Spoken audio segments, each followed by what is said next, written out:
আসসালামু আলাইকুম। সকালবেলায় আবারও চলে আসছি।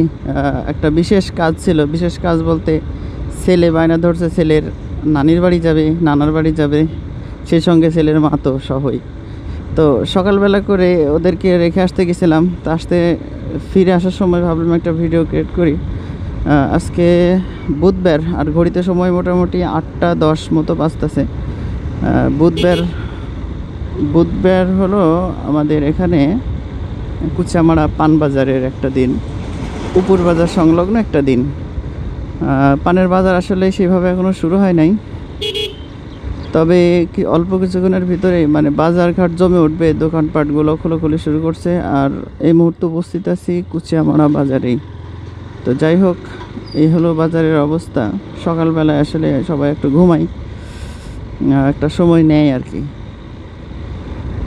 প্রচুর পরিমাণে এই সমস্ত সিএনজিগুলো এখান থেকে সরাসরি ভেড়া মারাতে যাই। বাবা, সবজির হাটও মোটামুটি লাগাই যাচ্ছে। আর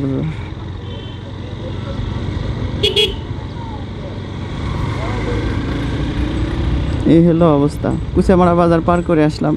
এখন ঘটনা হলো, ভিডিও করা যে উদ্দেশ্যে অনেকে জিজ্ঞেস করছেন যে মোটামুটি অনেক কিছু বলে যে আমার 2 লাখ টাকা আছে, আমি কোন গাড়ি কিনতে পারি, বা আমার এত টাকা আছে আমি কি গাড়ি কিনতে পারি, এই সেই অনেক কথা অনেকেই বলেন। যে দেখেন, প্রথমত বাইক যখন কোনো ব্যক্তি, কোনো মানুষ যখন বাইকটা ক্রয় করে, তার মানে প্রথম যে বিষয়টা খেয়াল করে এই গাড়ির লুকস। এটা আমার কাছেও এটাই মনে হয়েছিল, মনে হয় যে গাড়ির লুকস। আর দ্বিতীয়ত গাড়ির যে মেনটেন্যান্স খরচ, মেনটেন্যান্স তো না, মেনটেন খরচ, অর্থাৎ কতটুকু তেল খায়, হ্যাঁ, এক্সপায়ার পার্টসের দাম কেমন কি, এই সমস্ত বিষয় মিলেই যেটা আমার কাছে মনে হয় এগুলো খেয়াল করে মানুষ বাইক কিনে। আর তৃতীয়ত হলো যে বিষয়টা খেয়াল করে সেটা হলো যে সে যেই রাস্তায় চলাচল করে এই রুটে সাশ্রয়ী কিনা, এটা ওই মেনটেন খরচের ভিতরেই অন্তর্ভুক্ত হয়। তারপর একটা বাইক কিন্তু আপনার সোশ্যাল মানে সামাজিকতার ভিতরে একটা ভ্যালু ক্রিয়েট করে। কেমন যে আপনার একটা বাইক আপনার যখন থাকবে, বুঝছেন, এবং সেটা যদি মাস্কুলার হয়, ভালো হয়, তাহলে আপনার ওয়েট আপনার ফ্রেন্ড সার্কেলের ভিতরে ইনক্রিজ হবে, বৃদ্ধি পাবে। অ্যাভারেজ আপনার এলাকার ভিতরে আপনার একটা দাপট চলে আসবে। ঠিক আছে, কথা কি ভুল বললাম? ভুল না, কথাটা এগুলা বাস্তব কথা, এগুলা তিতা লাগতে পারে, বাট রিয়েলিটি ইজ। তো এই হলো অবস্থা। তো বাইক যখন মানুষ ক্রয় করে, পারচেস করে, তখন প্রথমত খেয়াল করে বাইকটার লুকস এবং কেমন লাগে দেখতে, বা দেখতে ভালো লাগবে কি না, একটা আলাদা রকমের একটা ফিল আসে কি না, একটা বড়ত্ব, একটা ভাব আসে কি না বাইকটা চালিয়ে, হ্যাঁ, একটা আলাদা মজা পাওয়া যায় কি না, বা 10জন দেখে বাইকটা দেখে যাতে তাদের একটু তারা একটু অ্যাপ্রিসিয়েট করে, সুনাম করে, এরকম হয় কি না, এটা ফার্স্টলি মানুষ ফলো করে, যেটা আমার বেলায় ঘটছে, এই জন্য বলছি।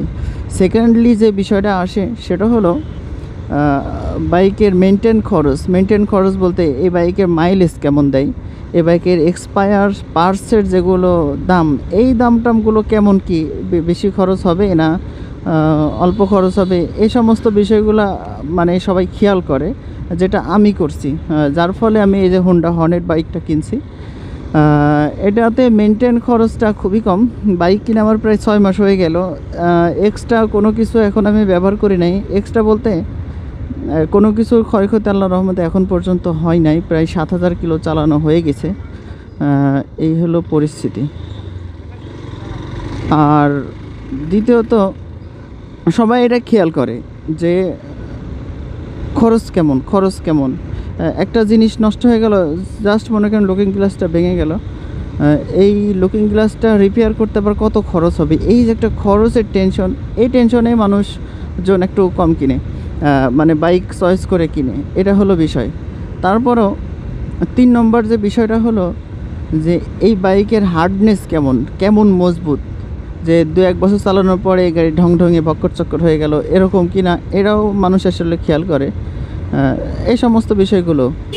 আর আমার কাছে যেটা মনে হয় যে বাইক কেনার আগে প্রথমত যেহেতু সাশ্রয়ী চিন্তাভাবনা যদি কেউ করে, তো তাকে আমি অবশ্যই সাজেস্ট করব যে 100 বা 110 সিসির যে বাইকগুলো আছে, স্পেশালি যারা চাচ্ছেন যে যাদের তেল খরচ খুবই কম লাগে বা এরকম, তাদের ক্ষেত্রে বলবো যে 100 বা 110 সিসির বাইকগুলো কেনা আপনার জন্য বেটার। খুব বেশি থেকে বেশি হলে 125 সিসির যে বাইকগুলো আছে সেগুলোতে খুব ভালো ইয়া দেয়। দেখেন অটোওয়ালাদের জন্য এই অবস্থা।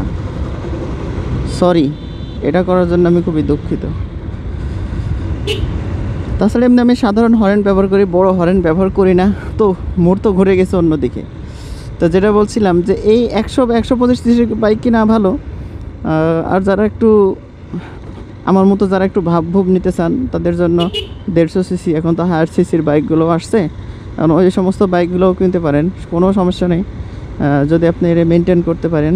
তবে আমার অবজারভেশনে যেটা মনে হয় যে কিছু কিছু বাইক আছে যেগুলোর মেনটেন খরচ অত্যাধিক। যেমন যদি ধরেন যে 4V যদি বলি, 4V গাড়িটা অনেক চরম অস্থির একটা বাইক। সেই লেভেলের রেডি পিক আপ, যেটা খাড়াটান নামে পরিচিত। খাড়াটান মানেই আমরা বুঝি 4V। তো এরকম বাইক যদি হয় তো দেখা গেল যে আপনার মেনটেন খরচও বেশি, এর তেল খাবে বেশি, 30-35 হারে যাবে 1 লিটারে। এরকম আর কি কিছু কিছু বাইক এমন আছে। তো ওইদিকে যারা ওই সমস্ত বাইকগুলো যারা কিনবে, যাদের আসলে টাকা পয়সার কোনো অভাব নাই, যাদের প্রচুর পরিমাণে টাকা আছে, ব্যয় করার জায়গা নাই, তারা ওই টাঙ্কিতে তেল ঢোকায় ব্যয় করতে পারেন, কোনো সমস্যা নেই। আর আমার মতো যারা হালকা গরিব আছেন তাদের জন্য কিছু কিছু বাইক আছে যেগুলো দেখতেও মাস্কুলার, চালিয়েও আরাম, আবার মেনটেন খরচ অর্থাৎ মাইলেজ ভালো, স্পেয়ার পার্টসের টামগুলোও কম। ওনাদের জন্য আবার এই সমস্ত ব্যাপার স্যাপারগুলো আছে, কিছু বাইক এমন আছে।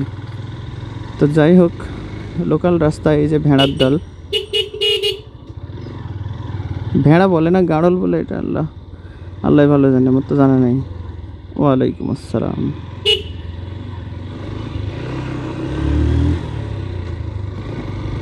আচ্ছা, যাই হোক, কথা বলতে বলতে আসলে চলে আসছি মাদ্রাসার কাছাকাছি চলে আসছি।